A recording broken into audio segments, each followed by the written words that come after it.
कि कल थाने में जाने वाला डर नसीब के साथ पूरी बस्ती में डर की वजह से कोई नहीं गया था।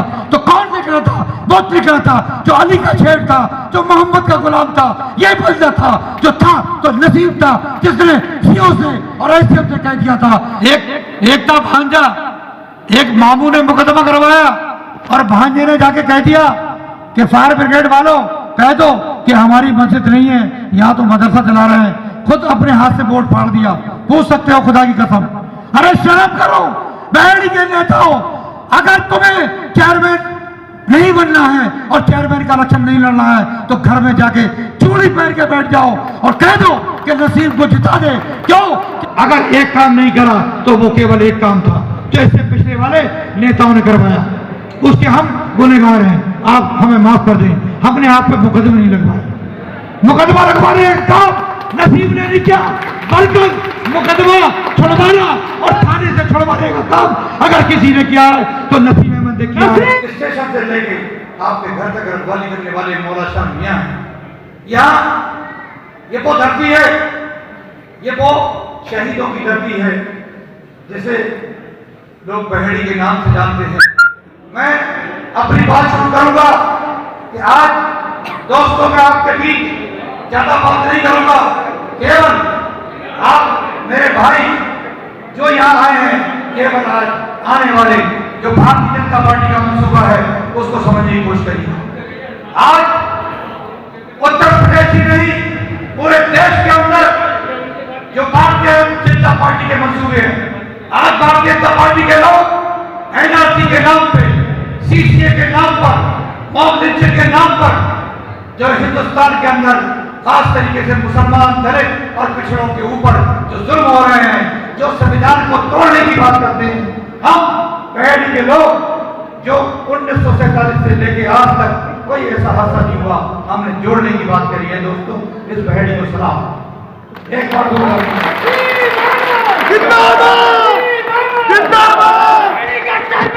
नसीब अहमद जाटव, नसीब अहमद जाटव। मैं तो ये कहता हूं कि अगर जुल्म कोई भी है, जुल्म रहता है।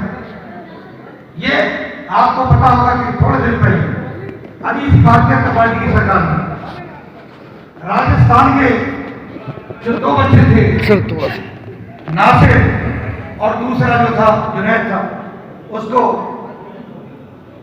ले जाके हरियाणा में भारतीय जनता पार्टी गवर्नमेंट ने जिंदा जला दिया गया और उन पर आरोप लगाया कि वो बहुकशी का काम करते थे।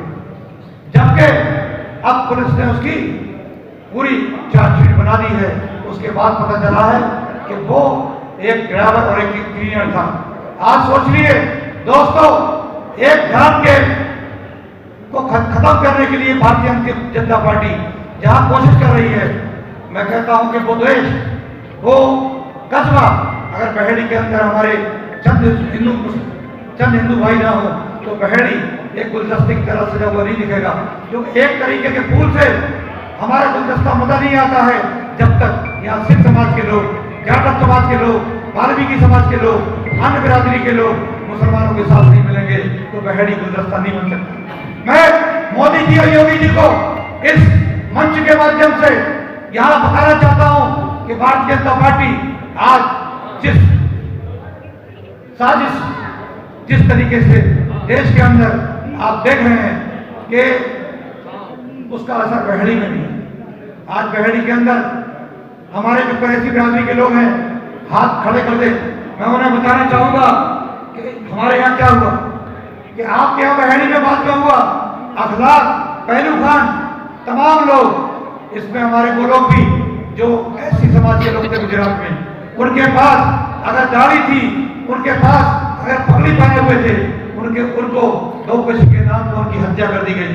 मॉब लिंचिंग के नाम पर उन दलित भाइयों को मार दिया गया। ये हिंदुस्तान में मोदी जी इंसाफ नहीं है। ये हिंदुस्तान तभी तरक्की कर सकता है कि जब इसके सभी हाथ पैर सही सलामत रहे।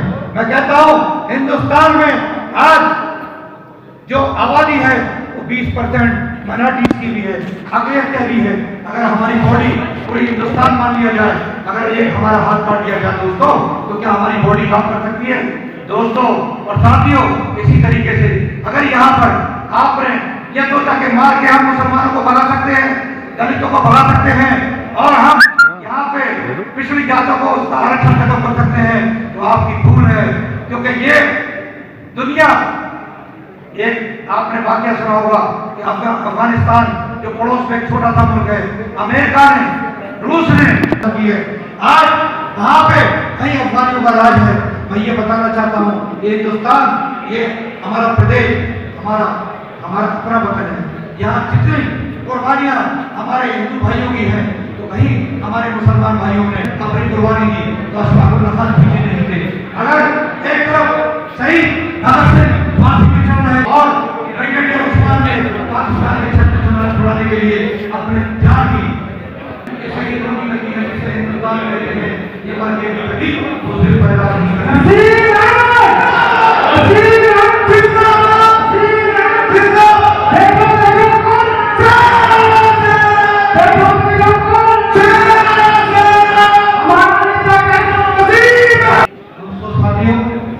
जो यहाँ बनाने का मकसद ये है, एक कसम खा के आने वाले रमजान में हमारे हिंदू भाई भी बैठे हैं, आप दिल में हाथ रख के बता दीजिए क्या पहली के विकास आप बताइए, अगर पावर हाउस बनता है तो रिक्शा में, मंडी बनती है तो रिक्शा में, डिग्री कॉलेज बनता है तो रिक्शा में, अगर पक्के रोडों का निर्माण होता है तो रिक्शा में, अगर बिजली दी जाती है तो रिक्शा में, आरटीसी के रोड पड़ते हैं तो रिक्शा में। मैं पूछता हूँ लोधीपुर वाले लोगों, क्या आपने कोशिश की थी मेरे हिंदू समाज के भाई बैठे हुए हैं,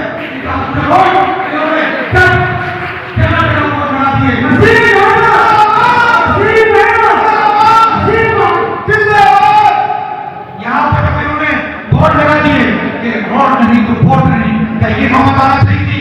लेकिन तब भी किसी ने वोट नहीं दिया, कोशिश नहीं करी। वोट देने के बाद भी अगर ये रोड पड़ा है तो लोधीपुर वालों की मेहनत से पड़ा है और आपके भाई की कोशिश से पड़ा है। आज लोधीपुर में आरसीसी का रोड पड़ चुका है, नैनीताल रोड जो पीडब्ल्यूडी का रोड है, अगर नगर पालिका का रोड ये आता और लोधीपुर का रोड आता और फैक्ट्री का रोड होता तो खुदा की कसम पहले साल में ही जब हम लोगों ने बैंक ऑफ बड़ौदा से लेके मोहम्मदपुर का रोड जो 3 साल हो चुके हैं उसमें आप कील नहीं गाड़ सकते, तो रोड। और माननीय इस वक्त जो स्वास्थ्य मंत्री थी माननीय मेनका गांधी, मेरी अध्यक्ष की यहाँ की सदस्य थी नगर पालिका की, मैंने 3 करोड़ 16 लाख की रोड से लागत से बनवाया था, वो रोड आज बहेड़ी की मिसाल है। नसीम अहमद, नसीम अहमद जिंदाबाद, नसीम अहमद जिंदाबाद, हमारा नेता का नसीम भाई जैसा, हमारा नेता का नसीम भाई जैसा, नसीम भाई तुम संघर्ष करो, हम तुम्हारे साथ हैं। देखो दोस्तों, यहाँ सब मेरे भाई बैठे हैं, अगर आप साथ में नारा लगाएंगे तो मैं भी आपके लिए लड़ता रहूंगा, क्योंकि मैं आपको वो मिसाल बताना चाहता हूं कि जब बहेड़ी के लोगों की लाइट जा रही थी तो रात रात भर हमारे यहाँ के सभासद, यहाँ के प्रत्याशी, यहाँ का खुद चेयरमैन, यहाँ के चेयरमैन प्रत्याशी, हम लोग लाइन में लगा के रात रात भर आपको सुनाने की कोशिश करते थे और लाइनमैन को लाके बिजली के तार जुड़वाते थे। अगर चाहते हो कि 125 केवी का ट्रांसफार्मर, 125 केवी का यहाँ पे पावर हाउस खोले, तो आप ऋचा का नेता बन चुका है, दमखोदा का नेता बन चुका है। बताओ बरेली में कोई अगर विधायक बन सकता है तो आपके भाई के अलावा इन सब नेताओं को कौन कोई हरा सकता है? नहीं। नसीम अहमद, नसीम अहमद, नसीम अहमद, नसीम भाई तुम संघर्ष करो, हम तुम्हारे साथ हैं। हमारा चेयरमैन कैसा हो? नसीम अहमद जैसा हो। नसीम भाई की चली मिसाल, भागे गुंडे और दलाल, नसीम भाई की चली मिसाल, भागे गुंडे और दलाल। दोस्तों साथियों, आज आप देख रहे हैं कि जो मेन कब्रिस्तान का रोड था, इतनी जर्जर हालत थी, क्या विधायक के पास फंड नहीं होता? 5 करोड़ फंड आता है, 15 साल हो गई, हमने मुसलमान विधायक बनाया, मैंने कुर्बानी दी, मैंने सोचा कि आज मैं इलेक्शन में खड़ा हो जाऊंगा तो मैं पार्टी का भी खिलाफ, और उसके अलावा साहब कहते हैं कि मुसलमान विधायक बना दो। अरे यहाँ चाहे हिंदू विधायक बनाओ चाहे मुसलमान विधायक बनाओ, जब तक ईमानदार नेता नहीं होगा, आपके कदम से कदम मिला के आपकी लड़ाई लड़ने वाला नहीं होगा, तब तक बहेड़ी का विकास बिल्कुल नहीं होगा। नसीम अहमद, नसीम अहमद, हमारा नेता कैसा हो, हमारा चेयरमैन कैसा हो, नसीम भाई तुम संघर्ष करो, तुम्हारे साथ, नसीम भाई तुम संघर्ष करो, हम तुम्हारे साथ हैं। दोस्तों साथियों, ये नूरी नगर के लोग बैठे हैं, खड़े हैं, अगर यहाँ हैं तो हाथ खड़े कर दें। नूरी नगर ऐसा मोहल्ला था जहां उनका अपना रास्ता नहीं था। एक शराबी चेयरमैन बन गया, उसने वो रास्ता इसलिए नहीं हटवा पाया। उन्होंने कहा कि पैसा मिलता रहे, लोग जोतते रहे। एक जिसको अपना होश नहीं, जिसको पता नहीं कि डीएम से मिलने कैसे जाना है, एसडीएम से कैसे बात करना है, जिसको ये पता नहीं कि नगर पालिका में जो 1916 अधिनियम एक्ट है उसमें कितनी हमारे नियम है, कैसे नियुक्ति नियम है, कैसे रोडों का निर्माण होता है, कैसे स्लेटर हाउस बनता है, लोगों को बता दिया। अब धोखा लोग दे रहे हैं कि नसीम ने स्लेटर हाउस नहीं बनवाया। अरे दोस्तों, ये योगी, ये ढोंगी बाबा है। ये ढोंगी बाबा का जवाब ये बहेड़ी के नेता नहीं देंगे। अभी थोड़े दिन पहले आपके ताजियों का मामला आया, इससे पहले ये राहुल गुप्ता जो यहाँ का मौजूदा विधायक है, उनने उसका हाथ पकड़ लिया। पोलिंग बूथ पे आपने सुना होगा, अरे तुम कमजोर विधायक होगे, तुम्हारा हाथ पकड़ लिया होगा। अरे उस राहुल गुप्ता की औकात नहीं कि नसीम और नसीब के साथ जो यहाँ बैठे हुए लोग हैं, अगर नसीम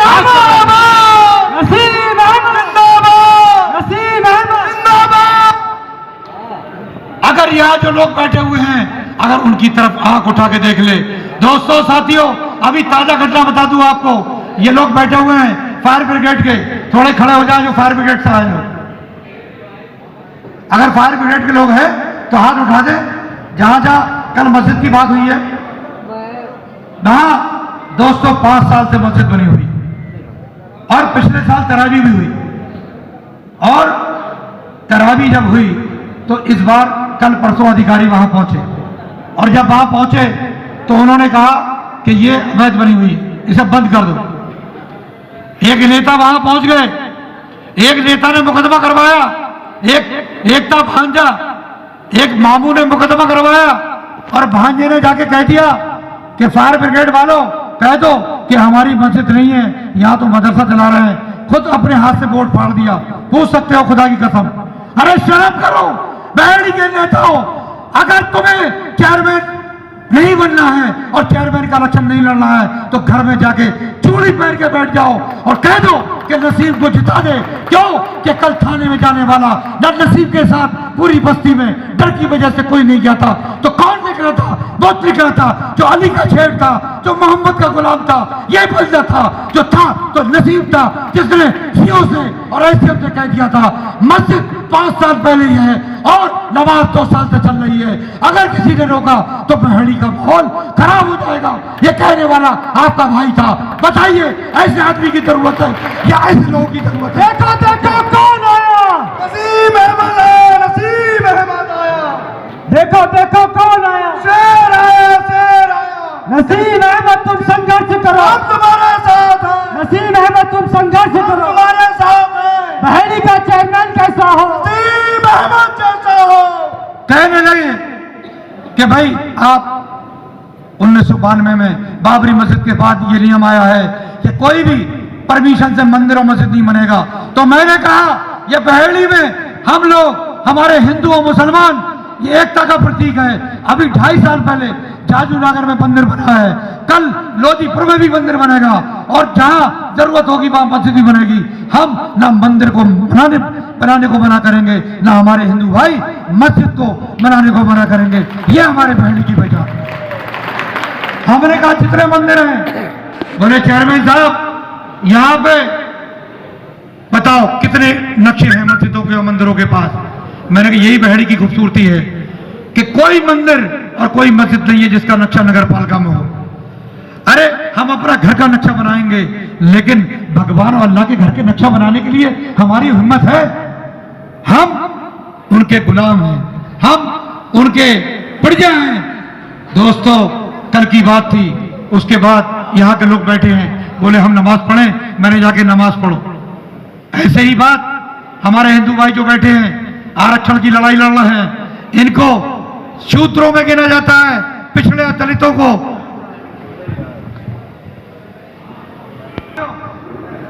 बीच में हमारे मौलाना इंतखाब साहब यहाँ तशरीफ ला चुके हैं, क्योंकि जो दादा मियाँ दरगाह के सज्जादा नसीर सैयद मुजीबुर रहमान और भूमि मियाँ यहाँ एडमिट है इस अस्पताल के अंदर। तो बीच में रुक के मैं अपनी बात वहीं से शुरू करता हूँ। मैं ये पूछना चाहता हूँ पूरे बहेड़ी के लोगों से, आप बताइए, क्या लोधीपुर का रोड बनेगा? क्या बहेड़ी के रोड बनेंगे? क्या नारायण नगला रोड बना? क्या केवल मुसलमान चल रहे हैं? अरे मुसलमान नहीं, हिंदू नहीं, सरदार जी को भी नहीं रोक सकते। दोस्तों, ये रोड अगर बनेगा तो बहेड़ी की हर जनता इसका फायदा उठाएगी। आज बहेड़ी के अंदर जहां मुसलमानों के लिए उत्तर प्रदेश में अकेला कब्रिस्तान झाजूनगर में बनवाया, तो हिंदू भाइयों के लिए केवल एक शमशान भूमि थी। मैंने झाजूनगर के अंदर शमशान भूमि बनवाई, मैंने श्यामा चढ़कोटिया के अंदर शमशान भूमि बनवाई। आवारा पशु खेतों को की फसल को खराब करते थे, गौशाला का निर्माण करा। यहां पे कूड़ा उठाने के लिए यहां पर देसी लैट्रिन हुआ करती थी, जिसे लोग टट्टी कहते थे। अगर जब यहाँ के वाल्मीकि समाज के लोग जाया करते थे, रास्ते में गिर जाया करती थी। आज बहेड़ी के अंदर 100% फ्लश टॉयलेट हैं। हमने 1000 टॉयलेट जो गरीब लोग थे उनको 10-10 हजार रुपए देके बनवाए। आज बहेड़ी में कोई भी जनगण को टॉयलेट करने नहीं आता है। हमारे पास नाला सफाई करने की जेसीबी मशीन है, हमारे पास कूड़ा इकट्ठा करने का हमने सेंटर है, हमारा सेंटर शेयर रोड पर बनवाया। हम लोगों ने बहेड़ी के अंदर, आपने देखा होगा कि जो एलईडी लाइट जो हम लोग ले गया है, आज जगह जगह एलईडी लाइट चमक रही है। दोस्तों, अगर एक काम नहीं करा तो वो केवल एक काम था जो इससे पिछले वाले नेताओं ने करवाया, उसके हम गुनहगार हैं। आप हमें माफ कर दें, हमने आप पे मुकदमा नहीं लगवाया। मुकदमा लगवाने का काम नसीब ने नहीं किया, बल्कि मुकदमा छुड़वाना और थाने से छुड़वाने का काम अगर किसी ने किया है तो नसीब अहमद ने किया है।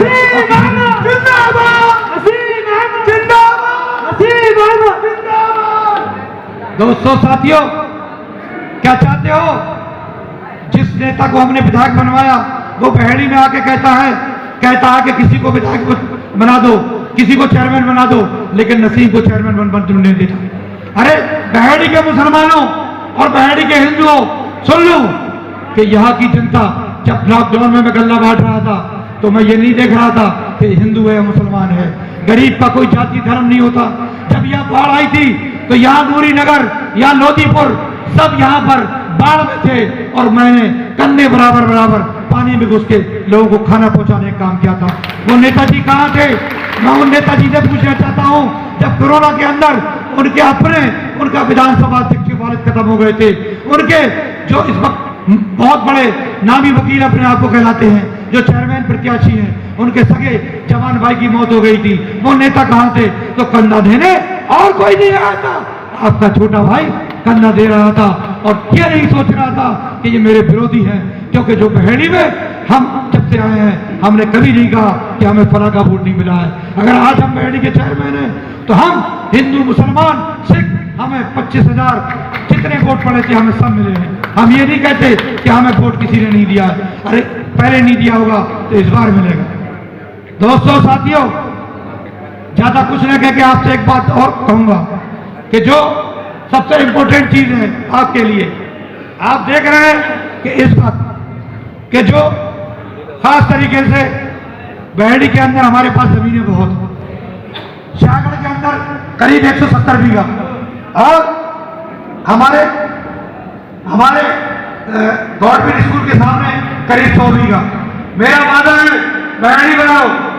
आप जो भी बगैर बिना घर वाले लोग हैं, बेघर लोग हैं, एक को फ्री कर दूंगा। जैसे मैंने धोबी तालाब पे 36 लोगों को क्वार्टर दिए हैं, उसी तरीके से क्वार्टर बनवाऊंगा। छोटे छोटे प्लाट फ्री आवंटन करूंगा। उसके अलावा 1000 घर के अलावा 500 लोगों को सरकारी नौकरी पे रखने का मेरा काम होगा। और जिन अधिकारियों ने जिन अधिकारियों ने सरकारी जो नौकरी पे काम कर रहे थे, चेयरमैन बनने के बाद उनके साथ मुसलमानों को और दलितों को जो हटाया है, उन अधिकारियों के खिलाफ सख्त कार्रवाई करके उनको सस्पेंड करने का काम यहाँ से करूंगा। ये बात नसीम अहमद जिंदाबाद, नसीम अहमद जिंदाबाद। देखो देखो कौन आया, शेर आया, शेर आया। बस एक बात, अब बयानी तहसील नहीं रहेगा इंशाअल्लाह। यहाँ से बिगल नसीम ने फूंक दिया है, आज से जब संभल, अमरोहा और तमाम तहसीलें जिला बन सकती हैं तो अब हम बरेली जाने की जरूरत नहीं पड़ेगी इंशाअल्लाह। बहेड़ी को जिला बनाने की मांग हम आज से यहाँ से रखते हैं और जिला बना के जब तक हमारी लड़ाई जारी रहेगी आप लोग हमारा साथ देते रहिए। और ये भी समझा दूं आपको कि थाना तहसील में जाने वाला नेता कोई नहीं मिलेगा। आज से जो यहाँ आए हैं लोग कह दो कि हमारे यहाँ वोट मांगने तब आना जब आप हमारे साथ चल के थाने से बेकसूर लोगों पे, जो बहेड़ी के लोग अगर काले का जानवर में पकड़ जाते हैं तो गौ कसी के साथ गैंगस्टर लगा दी जाती है। यहाँ लोग जो कबाड़ का काम कर रहे हैं उनको चोर समझा जाता है। मैं कहना चाहता हूं कि कोई आदमी भी अगर इनकी तरफ बेकसूर और बेगुनाह लोगों को और बेकसूर लोगों को जो भी इनको मुखबरी करके अगर यहाँ पे पकड़वाएगा उसका मुंह काला करके पहले हम सबक सिखाएंगे और उसके बाद पुलिस प्रशासन से भी हम उसको पकड़वाएंगे। नसीम अहमद, नसीम अहमद। एक बार सब लोग अपनी अपनी जगह खड़े हो गए, जोरदार नारों के साथ आप लोग आवाज बुलंद करें। नसीम अहमद, नसीम अहमद। बहेड़ी का चेयरमैन कैसा हो, बहेड़ी का चेयरमैन कैसा, गरीबों का नेता कैसा, नसीम भाई की चली मिसाल, नसीम भाई की चली मिसाल।